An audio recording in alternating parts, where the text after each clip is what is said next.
All right, welcome everybody. Thank you so much for joining us today for Fitchburg Focus. We're going to go through a couple of things here really quick. Thanks to our corporate sponsors. We have MG&E, Park Bank, Cardinal Heating, Air Conditioning, and Group Health Cooperative of South Central Wisconsin.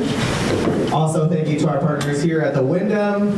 Quick trip for the donuts. We did not do that on purpose because this is a peace thing. However, any leftover donuts you guys can take with you. And then to Fact TV, thank you so much for being here as well. And this is recorded, so if you want to take a look at it later as well or share it, feel free to do that. We do have some upcoming events here, just so you guys can keep this stuff in mind. This Friday coming up is Get Festive with Agora. So this will be in the Promega campus over by our office. And new this year, we are doing a heated indoor tent. So, it's not going to be the whole outdoor experience. There are a lot of outdoor experiences still, so we'll still have fire pits and lots of lights and things like that for you to check out. But the vendors and the food and things like that will be inside a heated tent this year. So we have a bunch of small business, local shops, so come and get kind of your last minute Christmas presents if you want to. It's from 5 to 8. And then that is the kickoff to the Holiday Lights Tour. So this is your opportunity to drive around Fitchburg and see some awesome holiday lights that people have put up and vote for your favorite. As well as a lot of our businesses are partaking in the Jubilee, which is lots of different activities. I know there's brunch with the Grinch, there's wreath making, there's candle making, there's all kinds of stuff with our local businesses, so check those out as well. Fast forwarding to 2026 coming up, we have our after hours, which will be at Atomic Koi from 4:30 to 6:30 on January 8th. And then we will have Coffee Connect, and that'll be at New Health Chiropractic and Wellness on January 13th. So you can get back in networking right away after the holidays. And then our table talk will be at Tapatio's. So we're excited to be at Tapatio's on January 28th. All this is on our event calendar and will be coming out in the newsletter as well. So register for those things. One of our favorite things, coming back to 10 Pin Alley on February 18th, will be Mastermind Trivia. Tables are for sale now, so if you want to group, they are tables of 8 for $275. Includes beverage, a pitcher of either beer or non-alcoholic beverage if you choose. So check out that on February 18th. We do have some new chamber partners. Is anybody here for any of these businesses? I don't think there are, because I don't see any of them here. But we do have Civic Media. We have Badgerland Property Services, Sustainable HR, Period Products Pantry, Postal Connections in Verona, the new Spring House Suites by Marriott, and then I don't know if any of you joined the ribbon cutting, but Art Pup opened up over by Ochala. So check out these businesses. I'm excited to have them and welcome them. Before we do go on to our presenters today, we did get new window clings for our businesses. So they are a proud partner of the Fitchburg Chamber. If you have one of those old ones that just doesn't stick to your window anymore and you want a new one, we have them at the front. So grab that on the way out. We're trying to get these out as much as we can, and we'll drop them off as we go around as well. So, but if you have a business, grab it at the front. Megan will get those to you. So with that being said, I'm going to turn it over to Chief and Linda.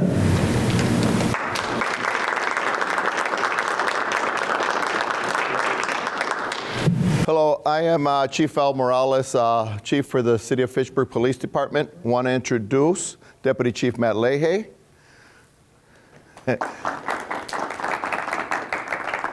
Captain Andrew McCarthy. Captain Eric Chapin. And the end of the presentation is the foundation. 2 members from the foundation is Linda Zimdars from Oak Bank. And Dave Shaw, also known as Shawzy. Thank you all for being here. This is long overdue. A meeting, and it's there were a number of different, not serious incidents, but incidents that occurred throughout the city of Fitchburg, where at the end, when we look at it, there could have been some better communication between business and the police. But there's a lot of misconceptions, and there's some things that we want to shore up. I've been here for 4 years, some of the things that I've done to connect with the community is go on neighborhood walks. I've challenged the elders to invite or to come out with me for neighborhood walks. Not many of them do it, but I do have to thank the mayor who's here. We do several neighborhood walks when the weather's good, most often throughout the spring, summer. And as it gets colder, obviously you don't see too many people out in the neighborhoods. I think it's very important to do that, to see and connect with people and find out what are the things or what are the problems that drive the neighborhood. What we haven't been able to accomplish is doing that with local business, whether it's a small family-owned business or some of the big business that you see here in Fitchburg. And Fitchburg does have some big business here. And where we're going with that as the city grows and those businesses continue to grow, there needs to be a plan set in place between you and us, no matter how small or no matter how big. But I have a question to ask all of you before we get started, because it's one that trumps everything when we ask. Does anybody here know minimum staffing levels on a shift for the City of Fitchburg Police Department? How many officers are out on the street? Yes? Four? Did everybody know that? Most of you here? Four officers or 4 squads. That's our minimum staffing per shift. Whether it's 8 to 4, 4 to midnight, midnight to 8 in the morning, it's 4. Actually, midnight to 8 in the morning, it's down to 3. Correct.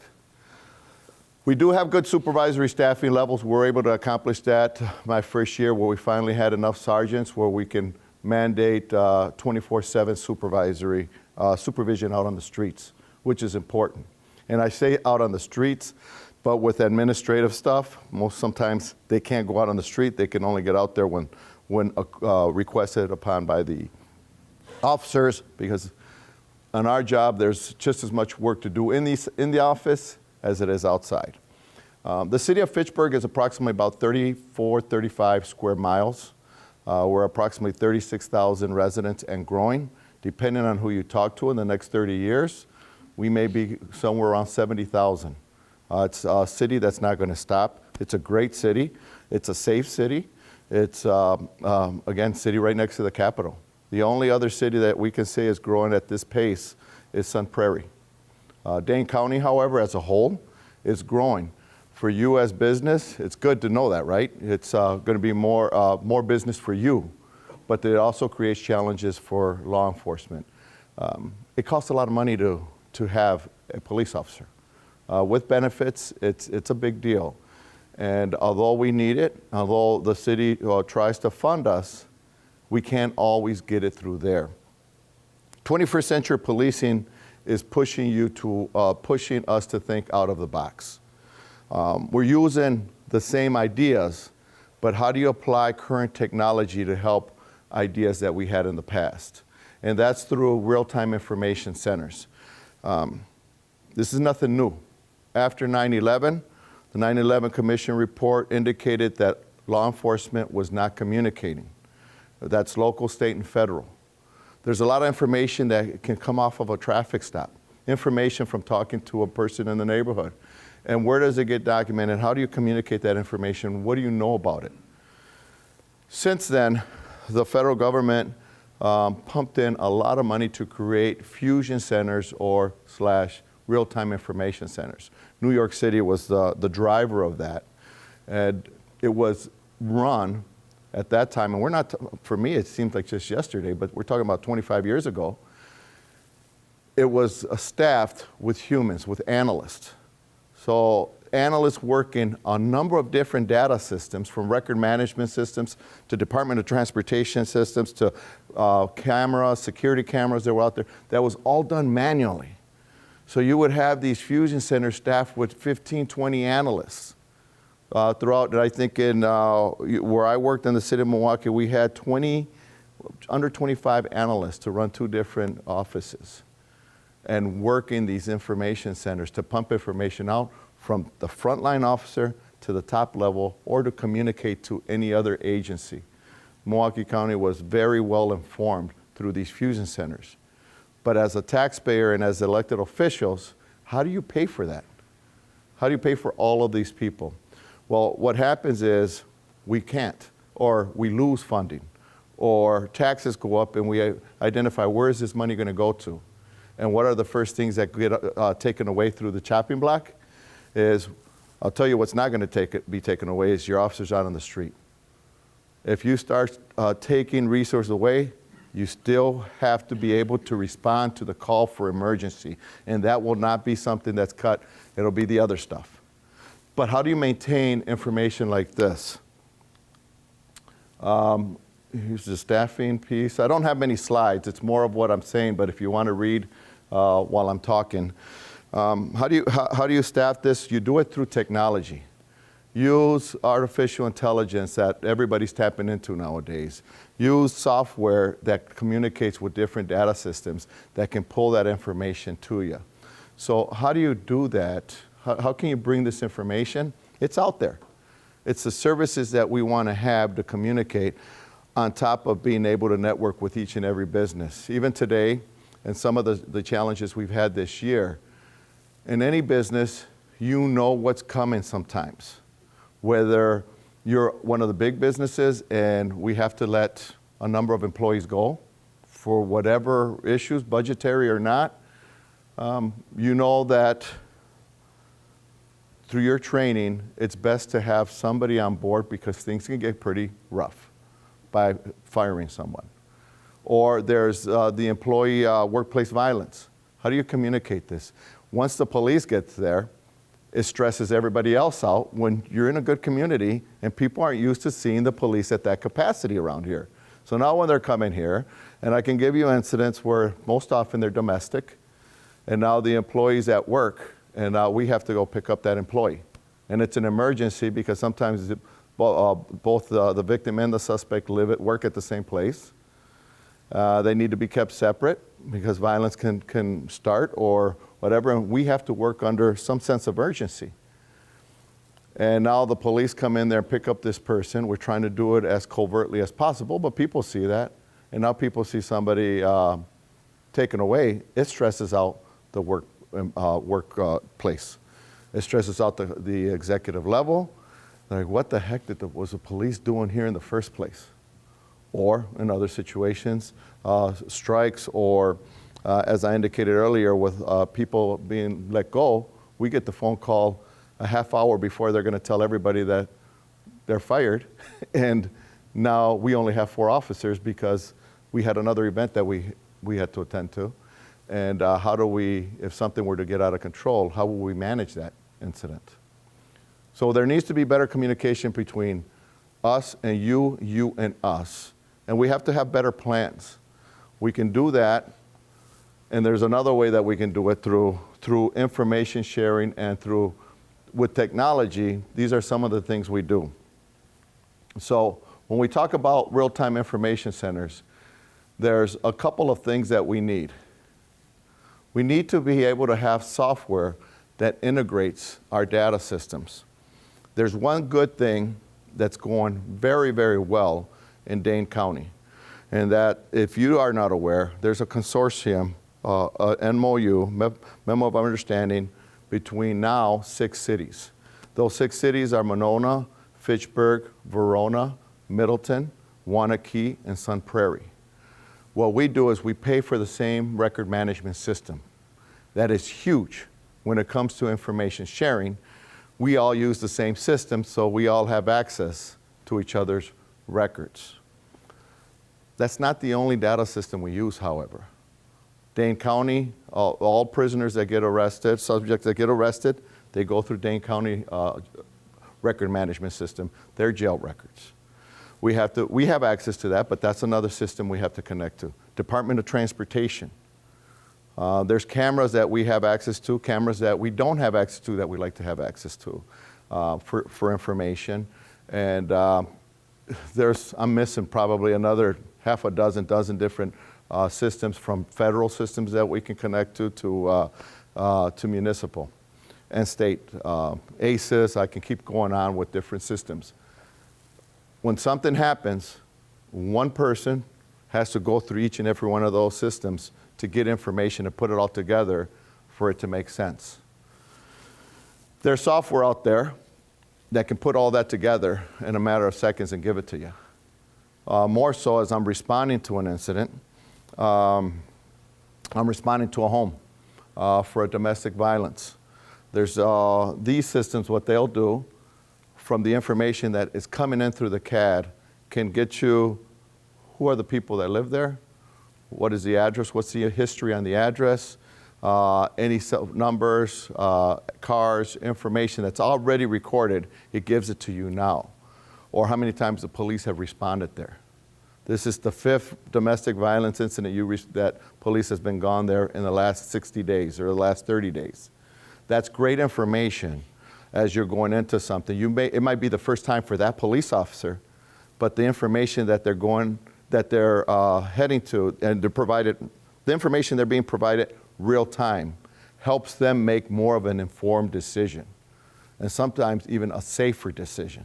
If there's been a propensity for violence in the past, discussion of firearms in the past, you know how you're going to address that situation. So we need to be able to do a better job through technology at answering, at providing our officers with that information. Mind you, I always go back to staffing. You're not going to have 5, 10 officers to respond to a domestic violence.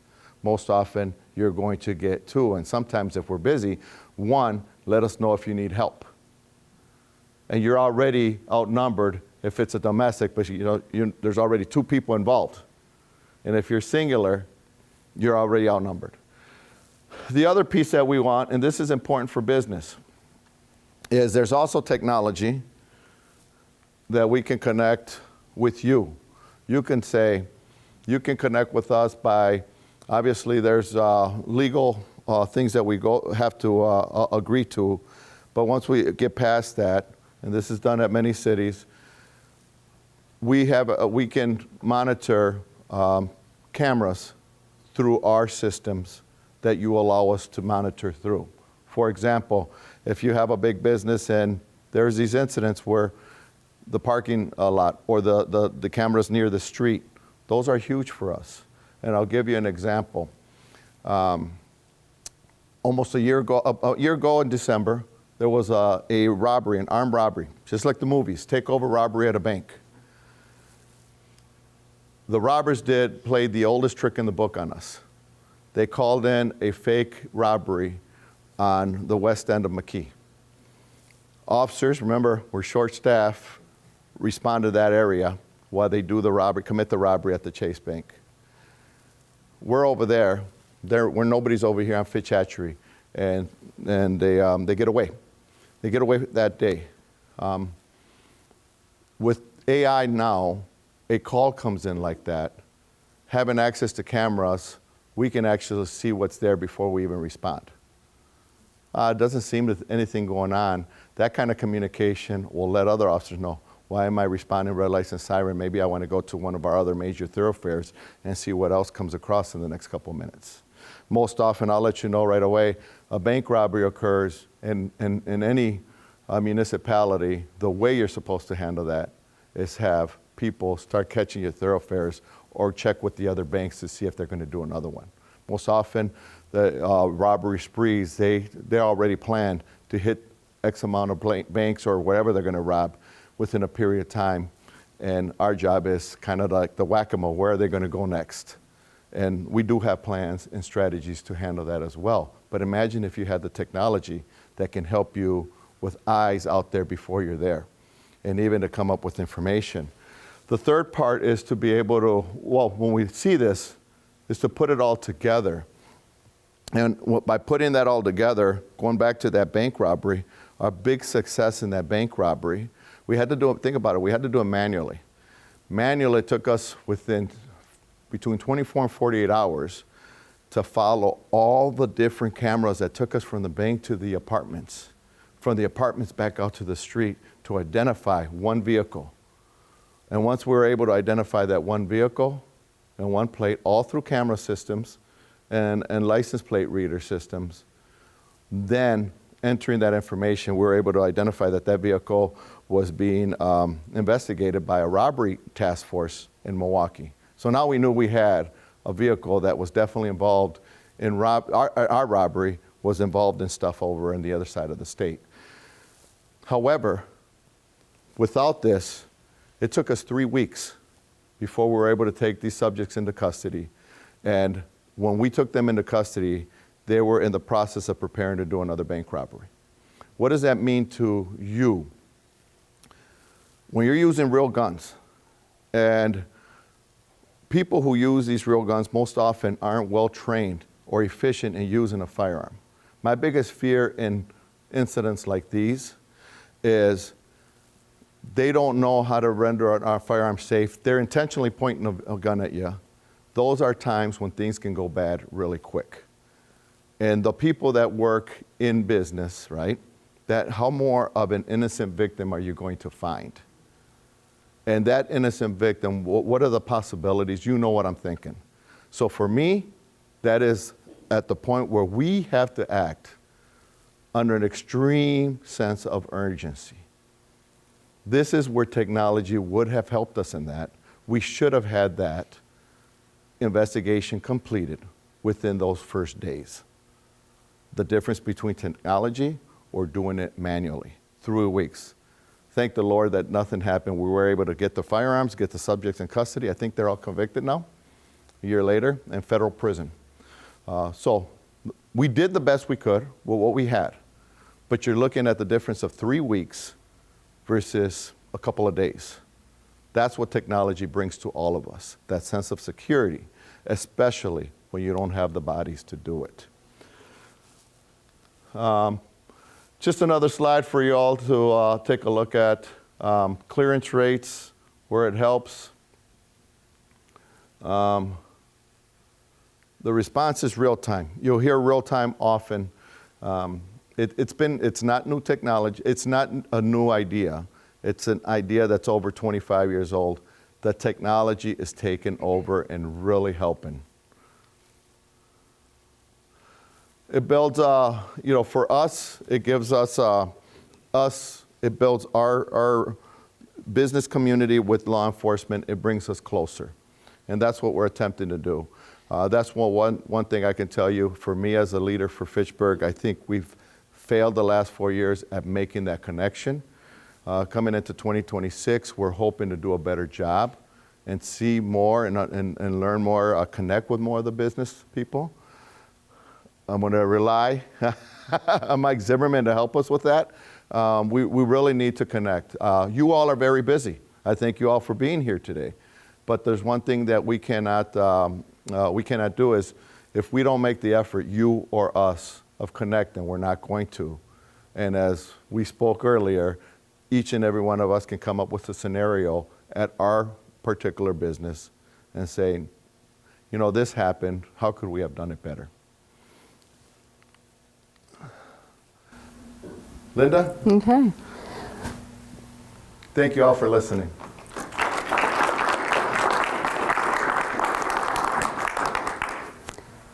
My part is much shorter than his, but I just want to tell you a little bit about the foundation. And the foundation was established back in 2023.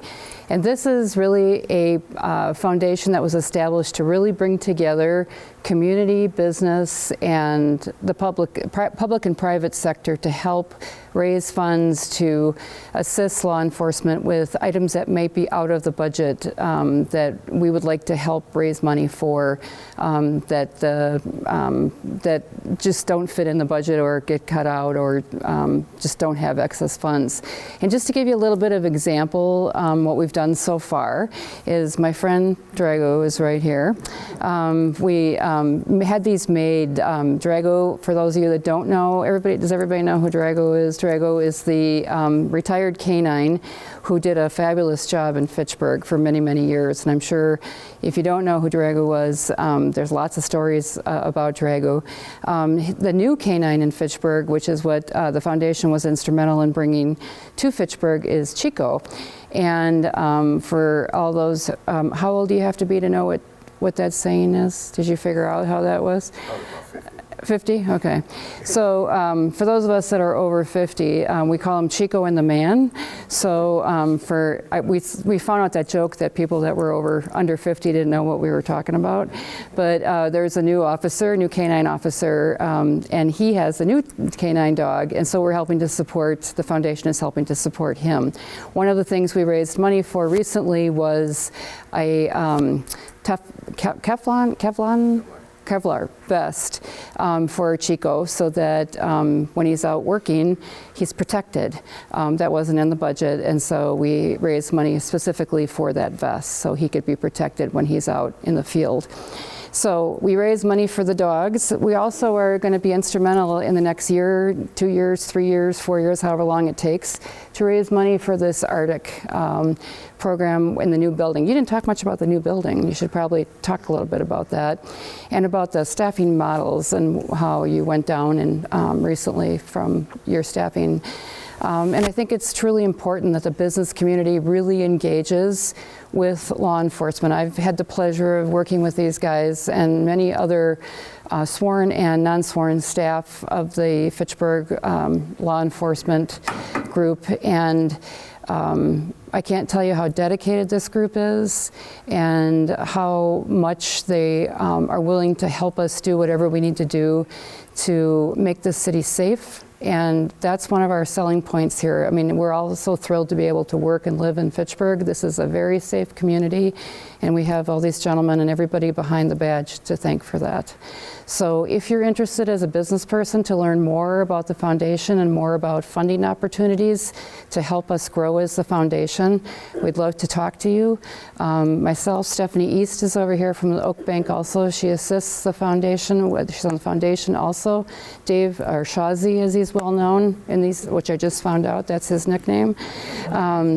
We'd love to talk to you, but the foundation meets on a regular basis, and we have certain events that we hold. We're part of Community Night Out, which I think all of you have certainly attended. But without that public-business partnership, public-private partnership, the foundation won't exist. So we'll be reaching out to everybody in this room and reaching out to everybody in the Fitchburg community to help get this foundation strong. And yes.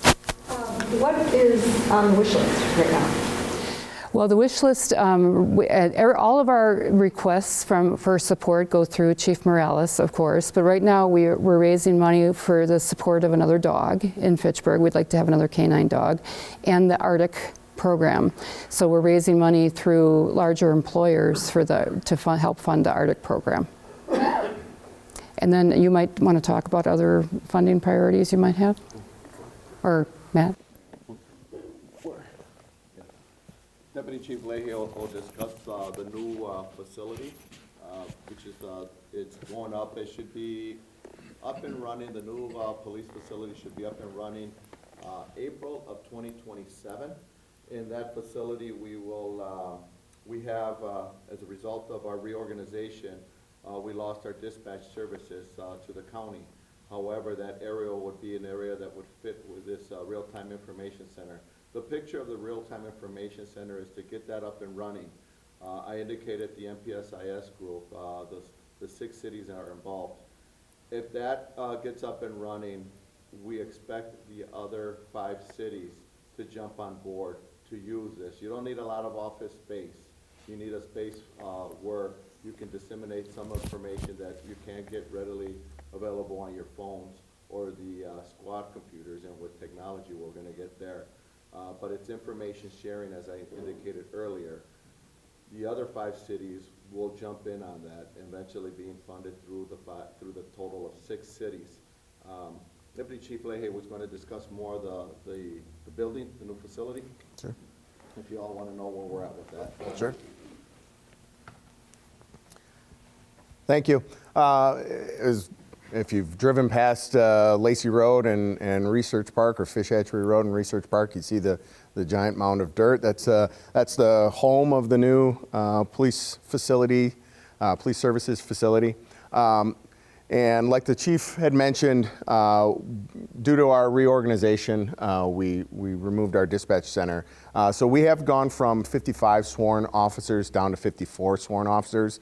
We converted 3 vacant officer positions in order to get some critical leadership positions within the department. We've added a detective sergeant as well as a shift lieutenant. And we hope to, as we move forward, we hope to add 2 more shift lieutenants to the police department. It gives more of an administrative leadership on all shifts, so that sergeants, it's kind of a trickle-down effect. So the sergeants aren't going to be responsible for as many administrative duties, so they can be out on the street to ensure that the officers are being quote-unquote held accountable from our policies, from our standards, to provide the exceptional service that everybody's used to in the city. As far as the new facility, that dispatch area that was kind of earmarked for that is going to be the home of the new real-time information center. And the benefits that I think we really need to, as a community, understand is with the staffing levels that we currently have. We're one of the lowest staffed departments in the entire state of Wisconsin. We need to understand that this is about providing information to officers so that they can make the right decisions.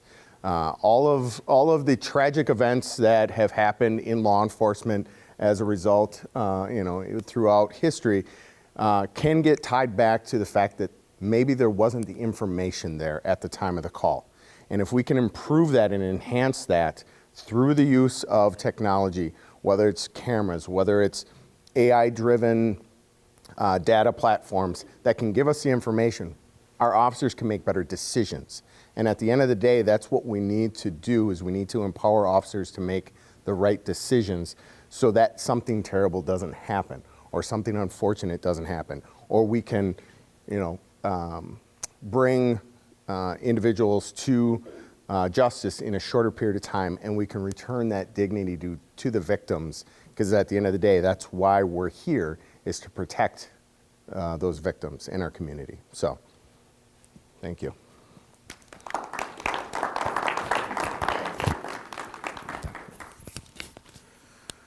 Brandon, we're all set. Thank you all very much for attending. It's the holiday season. I want to wish everyone a Merry Christmas, a Happy New Year, and really, I hope that you all are able to spend it with the special people in your life throughout this month. It goes by very fast. Enjoy. Oh, I'm sorry. Any questions? Yes. So how do you guys coordinate? You're on TV. How do you guys coordinate ICE arrests in Fitchburg if that takes place? Do you work with them, or do you stay out of it, or how do you deal with that? Sorry. ICE does not communicate with us on those pieces.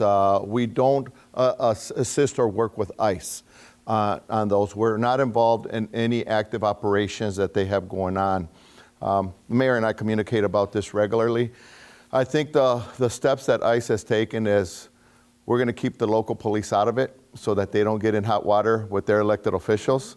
Most often, I know that ICE is in our city when the mayor calls me. She must have a closer connection out there, and I'm hearing after the fact. And sometimes I feel like nobody's believing us, but we don't know. They're not obligated to tell us. Right. We don't. They don't tell us, and I think that's intentional, to keep us out of that. We don't want to. We're not the people that want to be caught in the middle of this, good, bad, or indifferent. So oftentimes we are asked to answer questions on their behalf. I can't answer questions on their behalf. We do our job. As a municipal law enforcement agency, what we want to do is establish a connection with every community that exists. That's the only way you're going to get anything accomplished. And more importantly, I will tell you that when it comes to crime, in any immigrant community within the city, there's crime that goes unreported.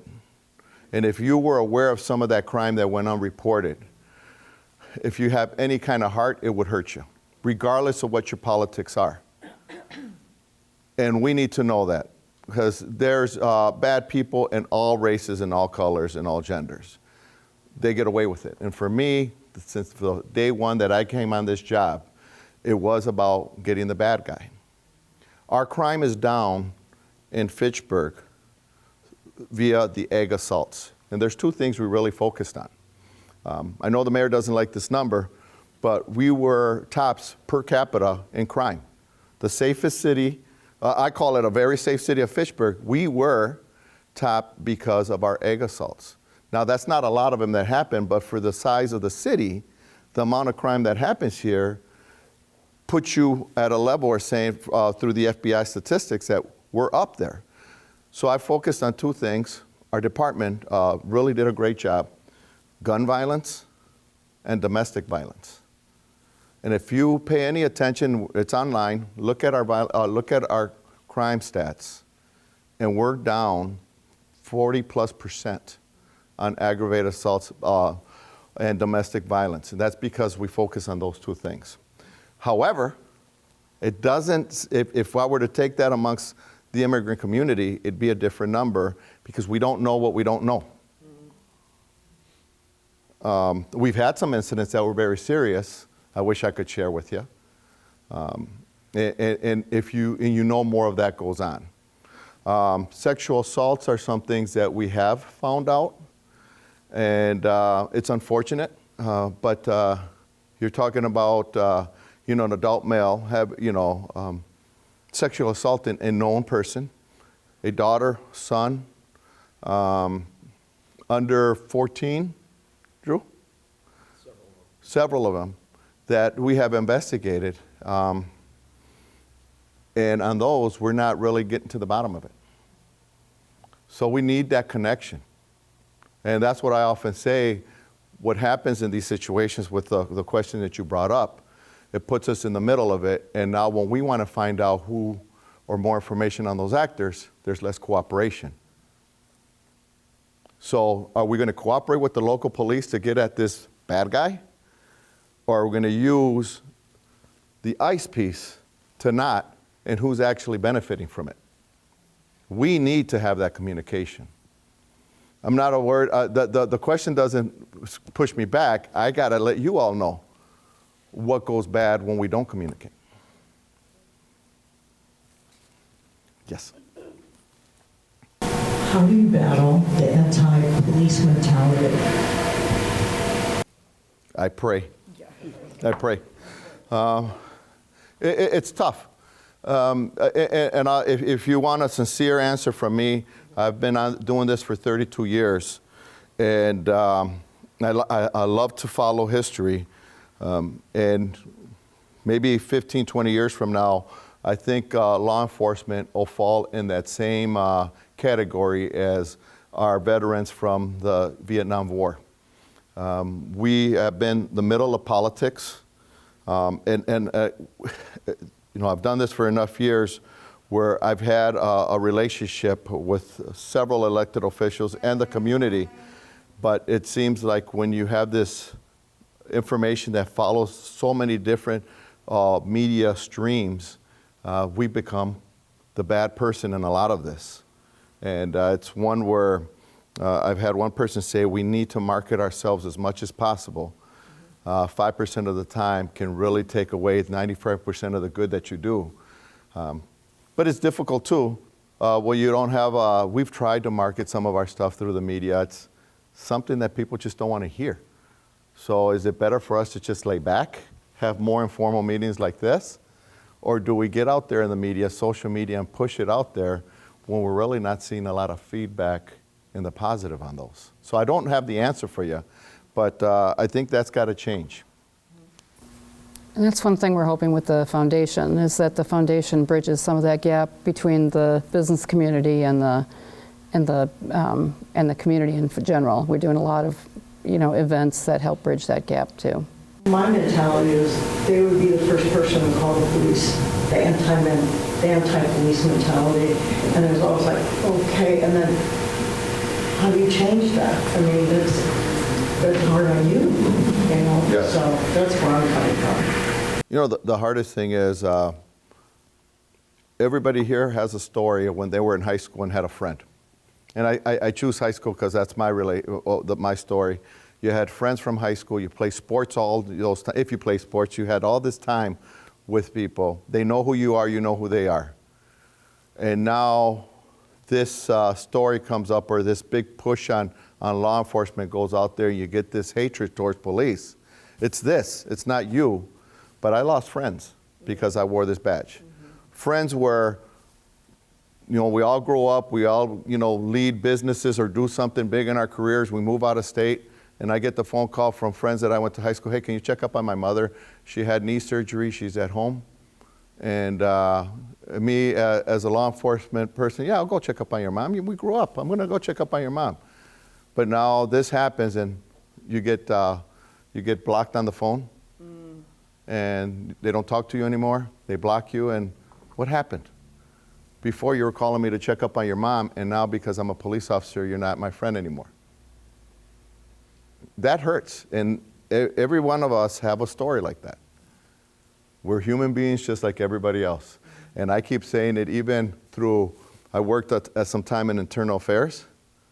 We are no different from you. We are a part of the community. So what you see in us is what's in you. But now we wear this, and now we're different. Anyone else?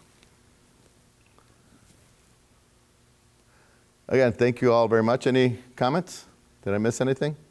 No, this is wonderful. Great. Thank you all very much.